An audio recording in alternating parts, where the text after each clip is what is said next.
Good evening to all the viewers of Fab Manila, and we're here at the Grand Theater of PAGCOR in Parañaque, and right here beside me is one of the runners-up of the recently concluded Miss Casino Filipino 2011, Miss Reyna Cuneta. Hi, Reyna. Hi, good evening po. Okay. First of all, congratulations. Thank you so much. Okay.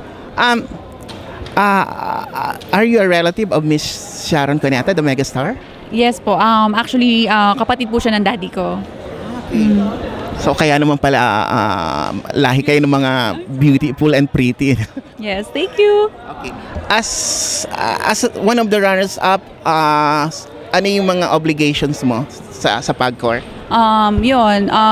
Isa sa obligation namin is to help our chosen charities. Yun yung sa grand winner. Pero of course, dahil sumali ako dito, itutuloy ko pa rin yung pagtulong sa napili kong charity, which is Child House. To whom you attribute your success in this pageant? Well, syempre sa family and friends ko. Alam na nila kung sino-sino sila. Hindi ko na sila isa-isahin kasi masyado silang marami. And syempre sa daddy ko na alam ko, happy siya. Okay. Dun sa mga preliminary competition, saan ka medyo parang nahirapan?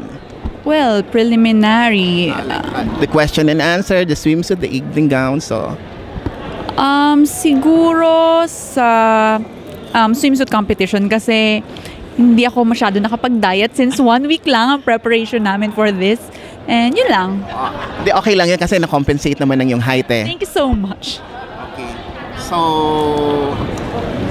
in the coming days, ano yung mga activities nyo as one of the court of the Miss Casino Filipino? Well, wala pang sinasabi sa amin as of the moment, pero siguro tomorrow i-discuss or kasi parang i-extend dapat yung stay namin sa condo na pinag-stayan namin ngayon.